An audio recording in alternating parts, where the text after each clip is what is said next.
সপ্তগ্রাম জিপিতে অকাল বন্যার তাণ্ডব, হাজারো কৃষক ক্ষতিগ্রস্ত, ঘরবাড়ি প্লাবিত।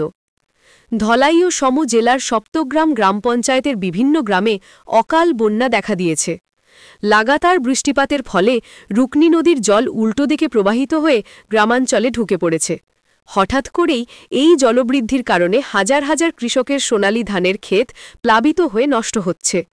বপন করা ফসল থেকে শুরু করে কাটার উপযোগী ধানও জলের নিচে চলে যাওয়ায় কৃষকদের মাথায় হাত পড়েছে। কেবল কৃষিজমিই নয়, গ্রামাঞ্চলের বহু মানুষের ঘরবাড়িও জলের তলে তলিয়ে গেছে। রান্নাঘর থেকে বসতঘর সবখানে ঢুকে পড়েছে নদীর উচ্ছ্বসিত স্রোত। অনেকে গবাদি পশু, ঘরোয়া আসবাবপত্র এবং বছরের সঞ্চয় হারিয়ে হতাশার মধ্যে দিন কাটাচ্ছেন।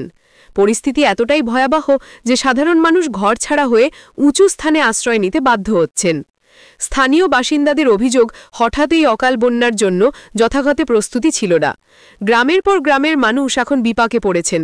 ক্ষয়ক্ষতির সঠিক হিসাব এখনও পাওয়া যায়নি, তবে অনুমান করা হচ্ছে কৃষিক্ষেত্র ও বসতভিটায় কোটি টাকার ক্ষতি হয়েছে। স্থানীয় প্রশাসন এবং পঞ্চায়েত কর্তৃপক্ষ ইতিমধ্যেই পরিস্থিতি পর্যবেক্ষণ করছেন।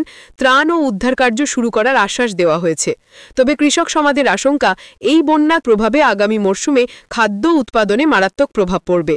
সপ্তগ্রামের গ্রামীণ মানুষ আজ জীবিকার চরম সংকটে। অকাল বন্যা তাদের ফসল কেড়ে নিয়েছে, ঘর ভাসিয়ে দিয়েছে আর জীবনকে ঠেলে দিয়েছে এক অনিশ্চিত ভবিষ্যতের দিকে।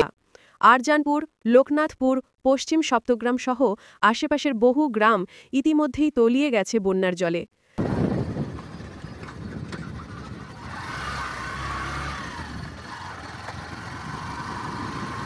লাফানি দাও।